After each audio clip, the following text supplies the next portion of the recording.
E nós hoje conseguimos facilmente apanhar, mais uma vez, os mentirosos, muitas vezes, que dizem que nunca consumiram cocaína, nunca consumiram heroína, nunca fizeram isto, aquilo, aquilo outro, e nós, fazendo através do cabelo, conseguimos não só dizer o que é que a pessoa tomou e quando tomou.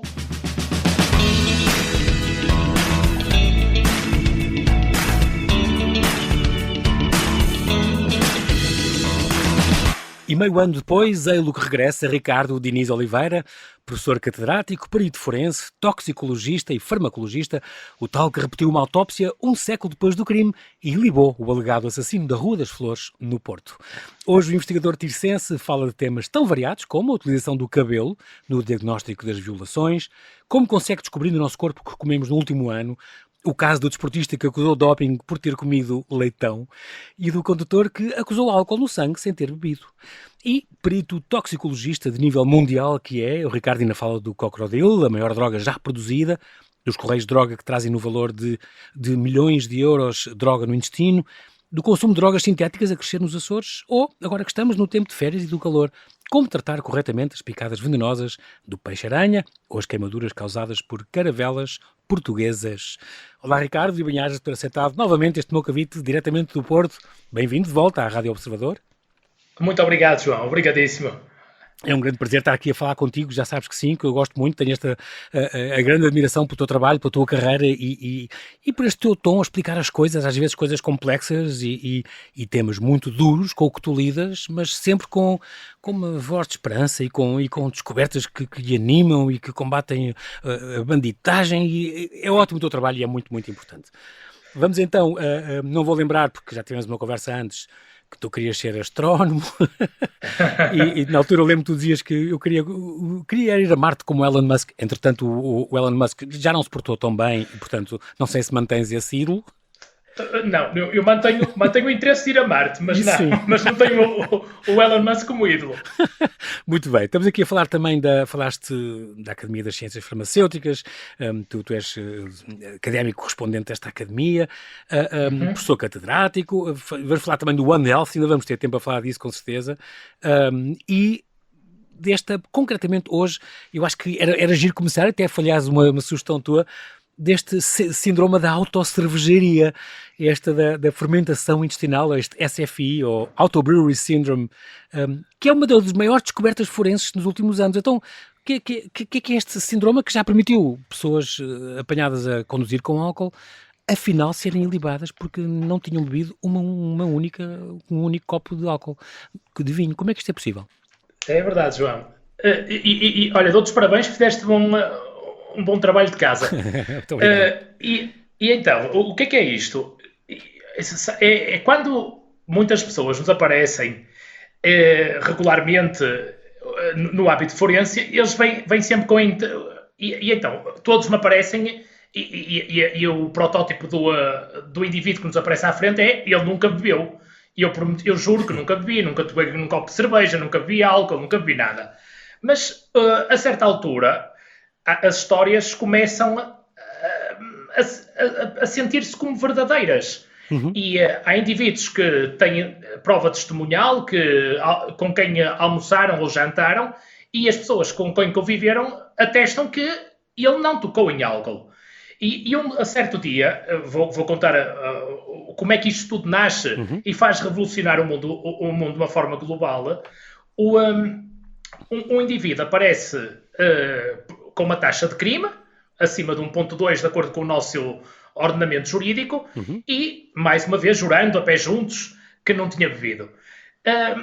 A verdade é que ele mete um conjunto de medicação em cima da mesa e eu só me lembrava, João, muito sinceramente, de um filme que vi quando era criança e me chocou, que era A Perfect Storm, que era os pescadores no norte do Atlântico, exatamente, lembro. Tal e qual. E eu disse, tu não me digas, eu olho para mim, se tu não me digas que isto acontece. Isto é, porque aquela conjugação daquela farmacologia, bem como a patologia que determinadas pessoas têm, cria no intestino uma alteração da flora intestinal, do tipo de micro-organismos que nós temos, que depois as pessoas passam a ingerir uma dieta apropriada àquela patologia que padecem, e essa flora alterada começa a fermentar os açúcares que vêm da alimentação, como se nós estivéssemos a produzir cerveja. Ora, o que é que acontece? Era preciso fazer prova de que esta patologia, de que esta nova síndrome existia, porque isto ia implicar que a reabertura de muitos processos judiciais, Exatamente. que as pessoas tinham sido condenadas, e se nós víssemos aquela perfect storm em muitas outras pessoas que foram vítimas desse erro de uma alegada exatamente, de diagnóstico, era preciso reabrir um conjunto de processos. E então, o que é que se fez na altura? E hoje faz isto à escala mundial já, que é uma das grandes descobertas recentes da área forense. Ou seja, nós damos medicamentos para matar aquela flora intestinal alterada, e a pessoa vem para níveis de etanol de 0. Ou seja, durante a vida normal da pessoa, enquanto não é detectada esta patologia, ela tem níveis de etanol, muitas vezes de crime, recorrentemente, sem que tenha dado conta, porque já está tolerante, já está habituado, já nem sente aquele etanol a circular no sangue. E nós damos um medicamento que é prova forense, que vai corrigir a alteração da flora intestinal, e o nível de etanol volta a 0. Ou seja, isto está provado que a patologia existe. E na altura houve necessidade de batizar esta nova síndrome e resolvemos chamar-lhe o síndrome da autocervejaria ou síndrome... porque é, na verdade, a mesma levedura da que produz a cerveja é a mesma levedura que vai estar a colonizar o intestino daquela pessoa e vai produzir cerveja tal e qual. As pessoas transformam-se em autênticas fábricas, não é? Cervejaria. Breweries. Cervejaria. Exatamente. Auto-brewery syndrome, por isso é que em inglês até faz sentido, que é o ABS. O ABS, com os condutores. Tal e qual. Mas isto foi uma revolução, porque o etanol é dos aspectos forenses mais recorrentes e foram reabertos um conjunto imenso de processos à escala mundial para verificar se aquelas pessoas com aquela patologia e que tomam aquela medicação correm o risco de produzir etanol no sangue. Olha, uma coisa ou duas. Primeiro, isto é muito importante. Primeiro, isto foi uma descoberta vossa, da tua equipa? Foi. Uma descoberta nossa. Incrível, a nível mundial, é incrível. João, eu só vi o filme à minha frente, The Perfect Storm. Exatamente. Foi tal e qual. É impressionante. E depois, o outro pormenor curioso, Ricardo, é que foi documentado em pacientes de todas as idades, inclusive a crianças. E por isso, pode ter, claro, implicações clínicas e forenses muito significativas, obviamente. Além das forenses, as implicações clínicas, temos que imaginar uma pessoa que todos os dias tem níveis de etanol circulante a provocar efeitos tóxicos do próprio etanol e que já nem sequer os percepciona, mas que depois analiticamente estão alterados, não percepciona porque já está habituado. É como se fosse um indivíduo que... Há uns que bebem um copo, ficam alterados. Exatamente. Outros que bebem, ao final, que bebem muitas cervejas várias vezes no dia ou longos dias no ano, desabituam-se. Portanto, ficam tolerantes. É isso que eu ia dizer. A gente fala muito em tolerância. Não tenho tolerância nenhuma ao álcool. Bebo pouco e, portanto, quando bebo fico logo bêbado. Pronto, há quem possa dizer isso, não é? Isso de facto existe. Essa tolerância maior. A tolerância é verdade. Sim. É a habituação, a nossa habituação à presença do composto. E eles estão habituados. É engraçado. Diz. E depois não conseguem, até clinicamente, os próprios médicos que acompanham estes doentes nem sequer conheciam a patologia. Isto é belíssimo. Ricardo, mas hoje em dia uma pessoa que seja apanhada pela polícia, por exemplo, olha, eu estou-me a lembrar que, por exemplo, o ano passado, em abril, um tribunal belga absolveu um homem acusado de beber e dirigir porque tinha essa condição.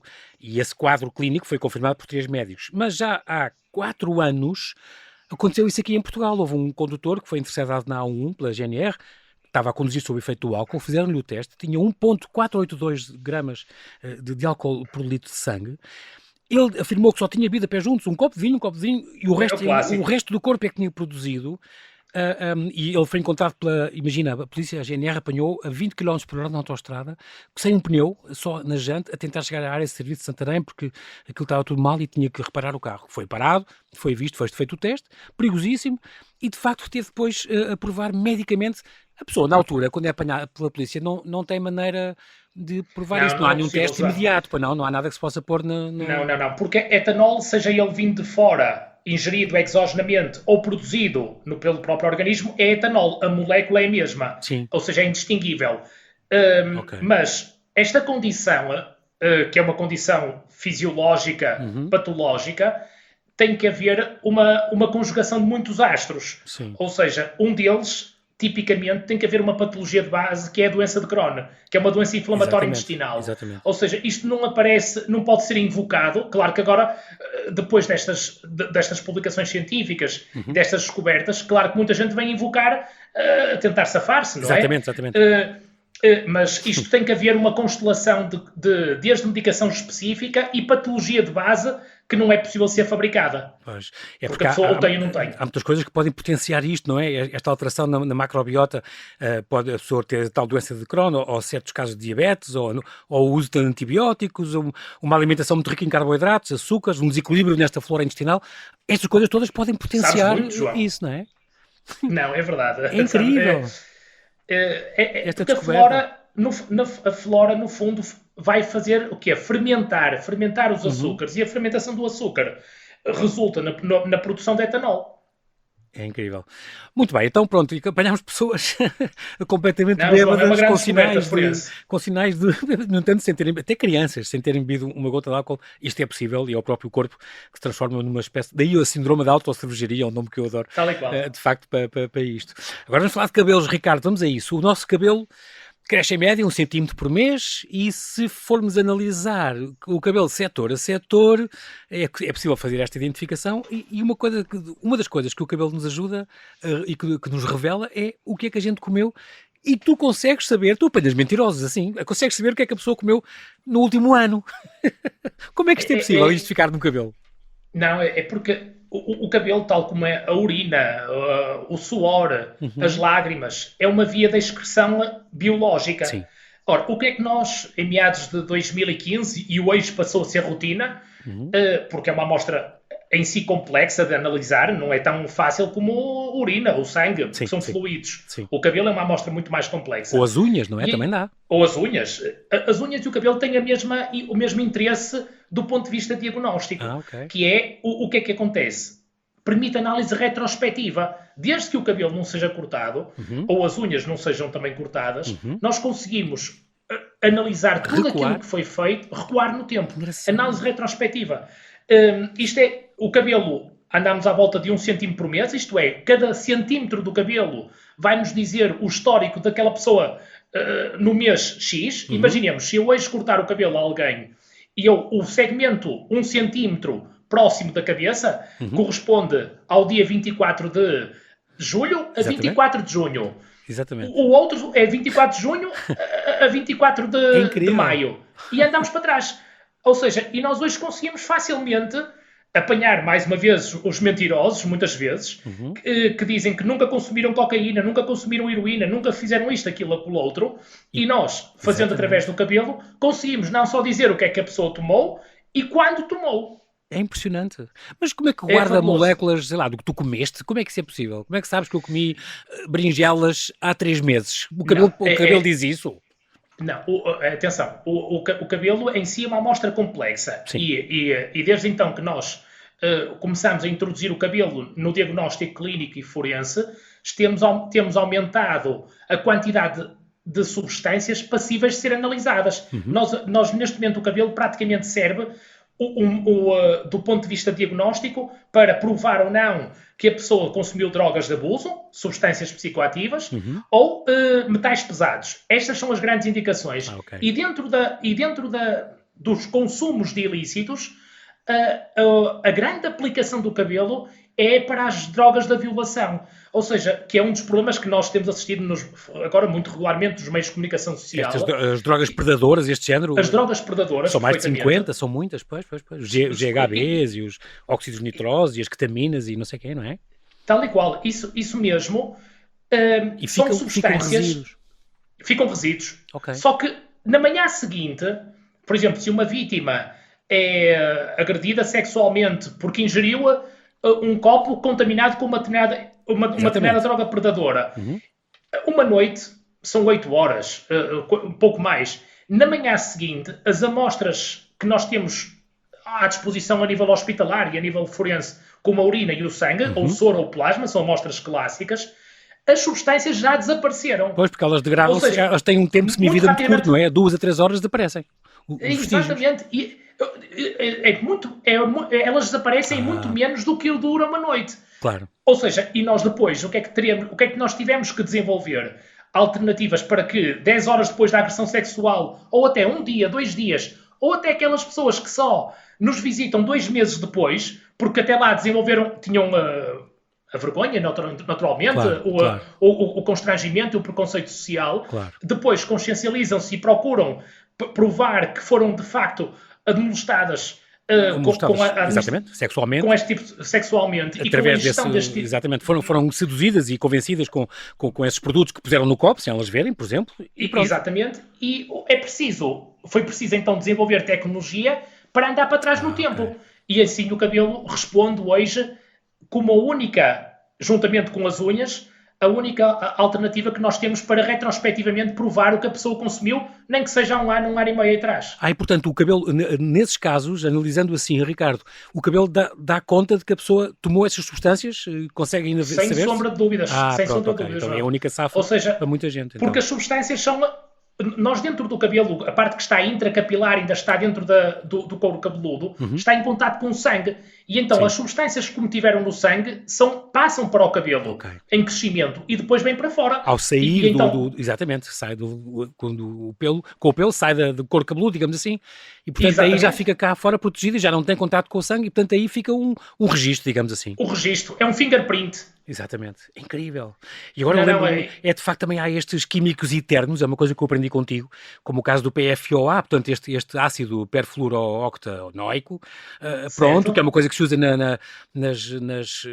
por exemplo, a fazer teflons e aqueles antiaderentes das frigideiras. Eu lembro que tu falas muito deste filme, dos Dark Waters, O Preço da Verdade, onde houve este advogado americano que dizia que essas empresas que fabricavam isso despejavam este químico tóxico, este PFOA, eles sempre negaram, foram para tribunal, e aquilo causava neoplasias renais, testiculares, problemas congénitos e tal, e outras doenças, e foram de facto para tribunal e ele ganhou, porque de facto provou-se, e eles diziam que não, nunca despejámos, e provou-se que isto são químicos que ficam gerações, não se decompõem facilmente no ambiente e no fundo estão nas nossas frigideiras e também estão nas embalagens, nos vestuários, nos têxteis, nos cosméticos, muitos produtos de higiene e afetam de facto a nossa saúde. Portanto, isto é uma maneira importante, estes teus testes que tu agora consegue agora fazer para analisar e descobrir a verdade nestes químicos, negando os próprios criminosos que dizem que não fizeram nada, nunca deram substância nenhuma e nunca despejaram nada nos rios, mas isto é a maneira agora de provar que isso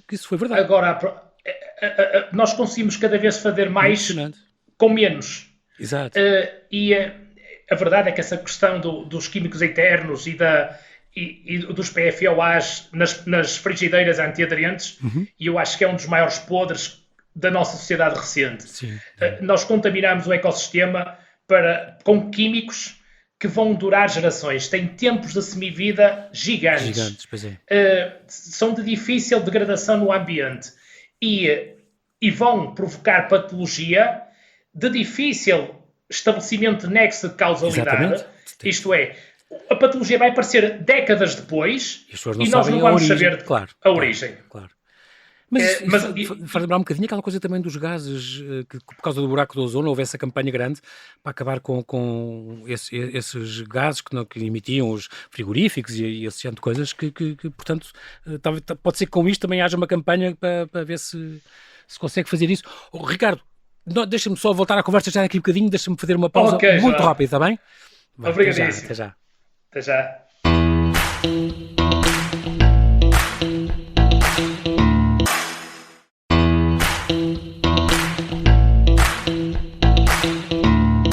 Estamos a conversar com o tircense Ricardo Diniz Oliveira, ele é professor catedrático, perito forense, toxicologista e farmacologista, alerta-nos sobre drogas mais invisíveis e perigosas, dá-nos pistas sobre como tratar picadas quando formos a banhos este verão e conta curiosidades como o nosso corpo guardar registros de tudo o que comeu no último ano ou o caso dos condutores bêbados que afinal não tocaram em álcool.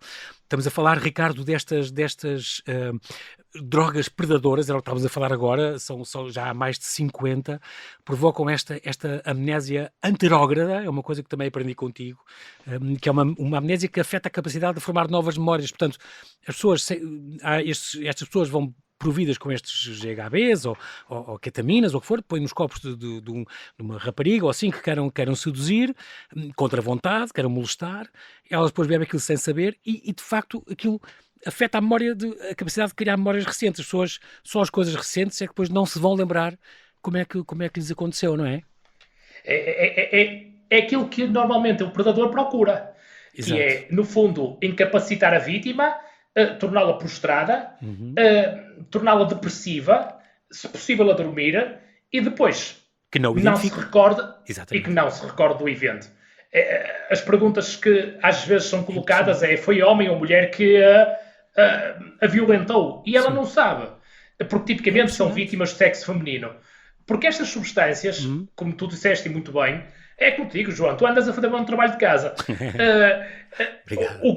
Uma delas é o GHB. E isto tem um pressuposto, tem um objetivo, que é provocar amnésia para acontecimentos recentes. Sim. Ou seja, a vítima é capaz de se lembrar muito facilmente do que fez na infância, Exatamente. mas enquanto sob a influência da droga, é um blackout, é um vazio completo para relato de eventos.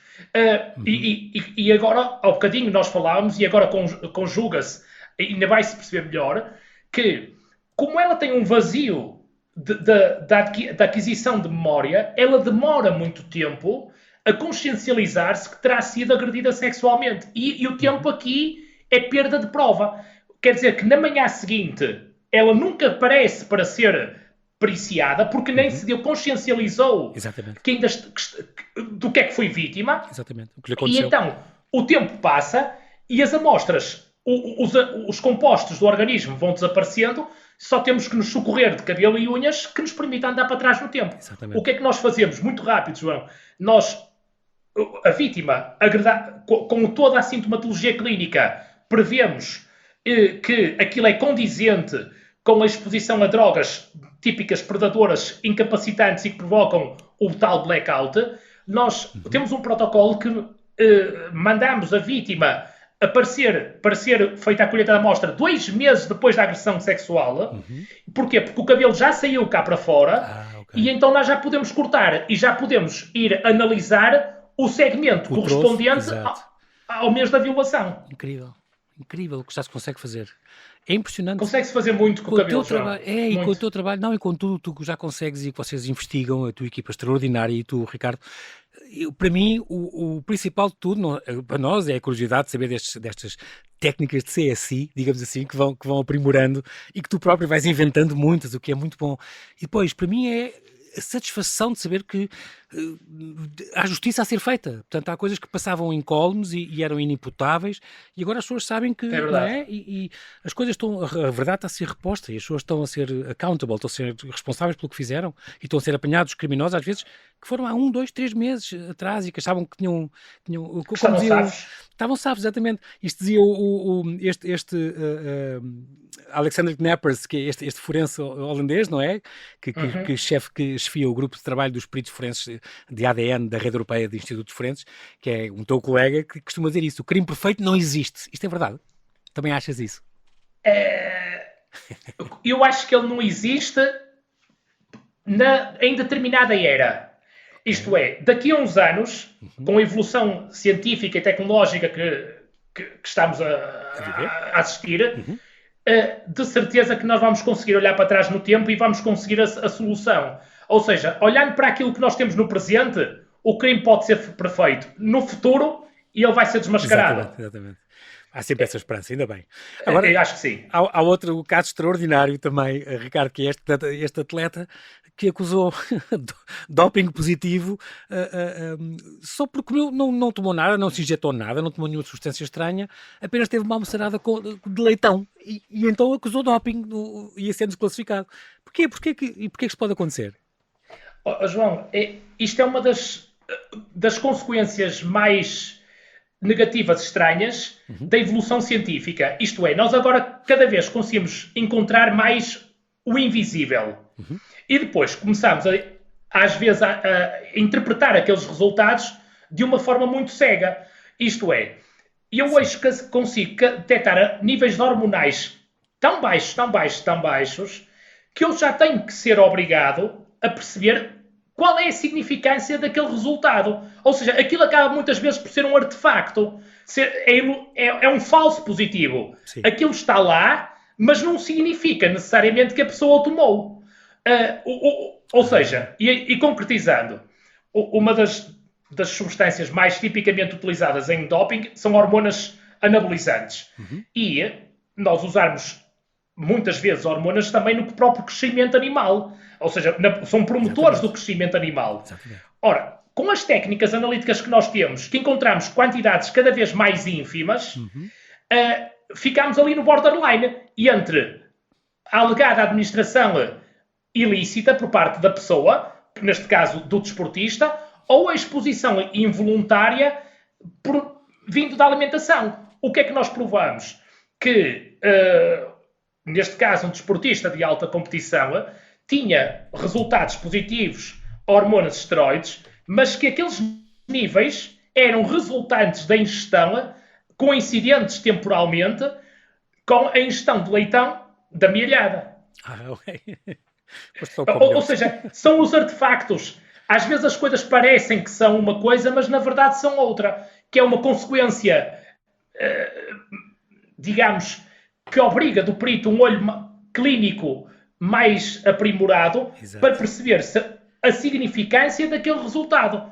A substância pode existir, mas poderá não significar inequivocamente que aquilo foi uma administração ilícita. Claro, claro. Ricardo, diga uma coisa, eu sei que, por exemplo, nos Estados Unidos, as vacas, por exemplo, explorações podem dar-lhes antibióticos, não sei como é que é na União Europeia, não sei se é permitido ou não, mas eu sei que era uma prática comum. É preciso ter uma grande quantidade para passar por nós, ou tu disseste leitão, como podia ser um belo bife de vaca, é preciso ter uma grande quantidade para nós detectarmos isso e ficar no nosso corpo com esse nível de tão alto que seja detectado, ou basta, ou podia ser um bife de vaca e já a acusar? João, tu disseste agora um ponto muito importante, que é a administração de antibióticos como promotores do crescimento animal. Ou seja, alguns deles estão autorizados, outros não, mas o produtor, tipicamente, às vezes usa-os ilicitamente com o objetivo de obter profit, lucro. Claro. Porque se o animal não fica doente, está mais pronto para ir para o mercado. Exatamente. Ora, e agora imagina uma das maiores consequências clínicas que nós temos na atualidade, que são as resistências aos antibióticos. Exatamente. Porquê é que nós temos resistência aos antibióticos? Por um lado, porque às vezes há uma prescrição excessiva e qualquer coisa está-se a tomar um antibiótico. Sim. Mas a principal causa, ou das principais causas pelas quais a resistência a antibióticos está a aumentar e nós estamos a ter um problema de falta de clínica de antibióticos, é que a utilização de antibióticos como promotores de crescimento animal, nós vamos comer o bife, os níveis são baixíssimos, mas todos os dias nós vamos estar expostos a uma quantidade residual do antibiótico que vai desenvolver resistências nas nossas bactérias. Um dia temos um processo infeccioso e não temos um antibiótico a funcionar. Exatamente. É o grande problema que até justifica aquilo que há bocadinho tu na introdução falavas, de mudar o paradigma como nós vemos a saúde numa perspectiva do One Health, de uma perspectiva integrada. Exatamente. Que é o ambiente, os animais e nós, não é? E perfeitamente. O reino animal. Exato, é muito importante isso, mas de facto é um problema hoje em dia, faz lembrar aquela militarização, o que é do rei militarismo, não é? Aquele que tomava todos os dias um bocadinho de veneno para ficar imune e para nunca o poder envenenar.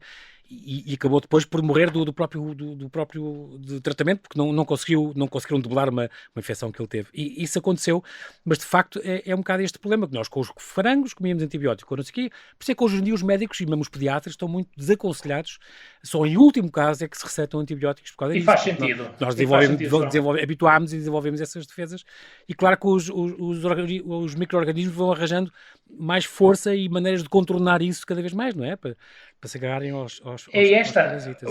Quanto mais nós pressionarmos os micro-organismos com substâncias que alegadamente lhes levariam à morte, pequenas quantidades, o que é que vão fazer? Vão matar os mais fracos, deixando os mais fortes. Ora, nós estamos sempre a selecionar aqueles com maior capacidade de depois resistirem aos próprios antibióticos. E nós tivemos, nos últimos 30, 40 anos, uma escassez imensa de desenvolvimento de antibióticos. Os antibióticos com os quais eu lidei e aprendi na faculdade são praticamente os mesmos que temos ainda na terapêutica. Em uso, sim, sim.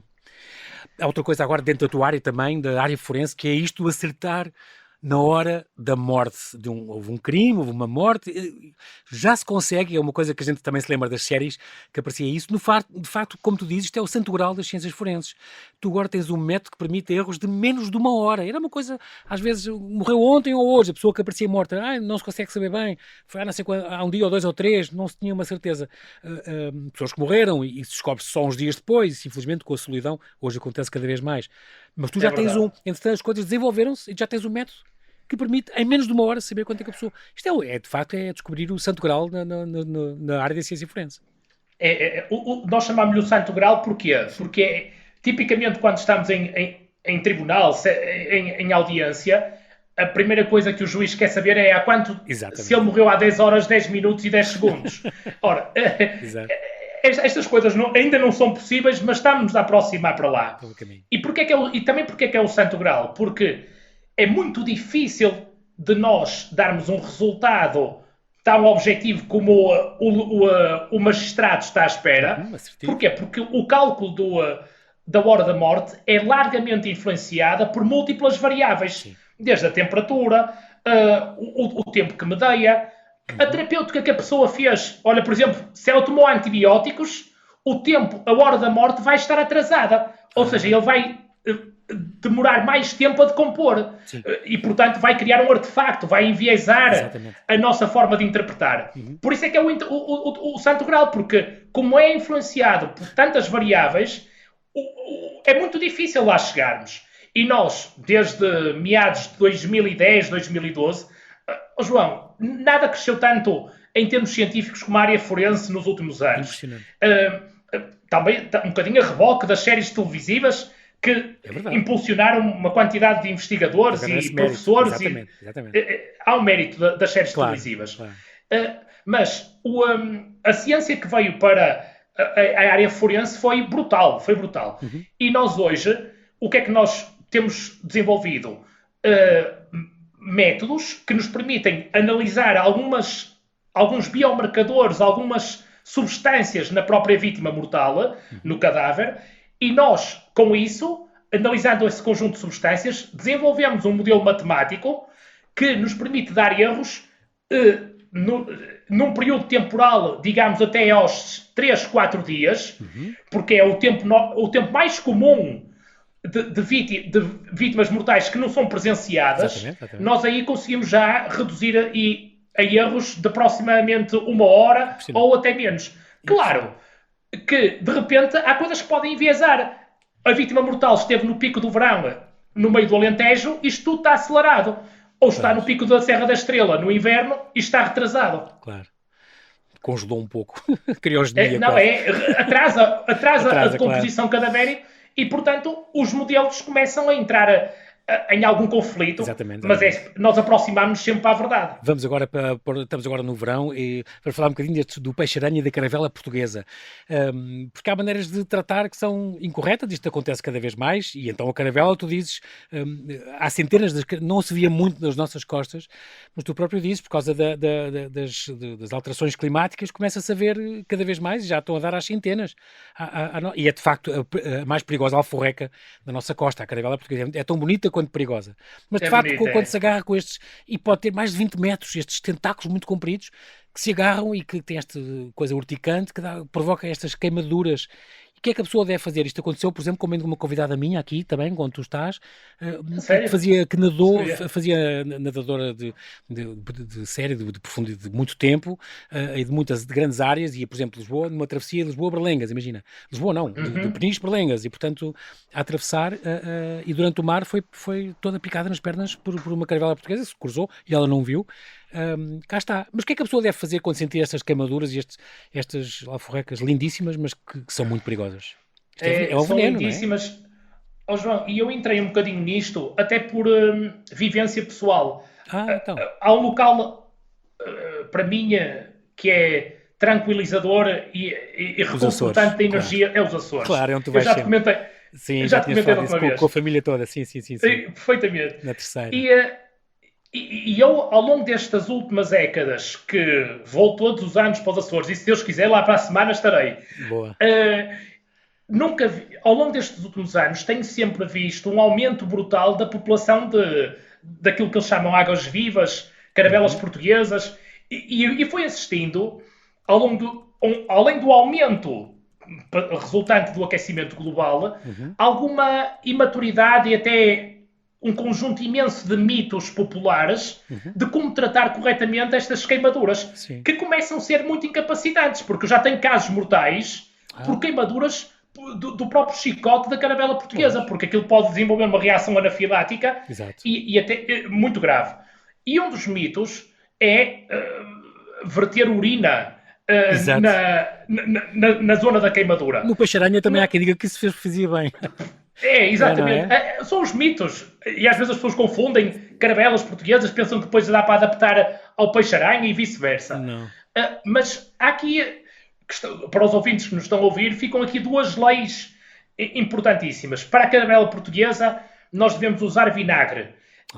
Porque o vinagre tem ácido acético e o ácido acético desnatura, altera a estrutura da proteína, que é o próprio veneno. E então, a proteína estando alterada, o veneno não funciona. E, portanto, a pessoa vai retomar e recuperar a patologia. Em contrapartida, na picada do peixe-aranha, nós devemos fazer imersão em água quente, tanto quanto possível, a pessoa conseguir tolerar. Claro que o máximo possível será à volta dos 42, 45 graus. E a temperatura aí é o motor para desnaturar, mais uma vez, o veneno do peixe-aranha. Porque altera as proteínas do veneno, não é? Portanto, degrada-as e perdem eficácia. Pronto, perdem eficácia. E depois, se a pessoa tiver dores, analgésicos, anti-inflamatórios e mais nada é preciso. Está bem.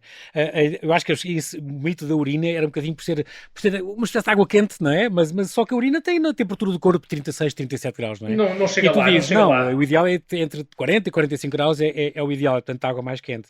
Já nas caravelas, lavar com água doce faz pior. É uma coisa que tu dizes, deve-se lavar com água salgada. Ora, aí está um erro.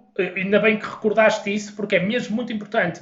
Porque a água doce vai criar uma diferença, que nós chamamos uma diferença osmótica de pressão entre o interior do tentáculo que ficou aderente à pele e o exterior do tentáculo. E essa diferença de pressão leva ao rebentamento das vesículas que protegem o veneno, e o veneno vai contactar ainda muito mais com a pele.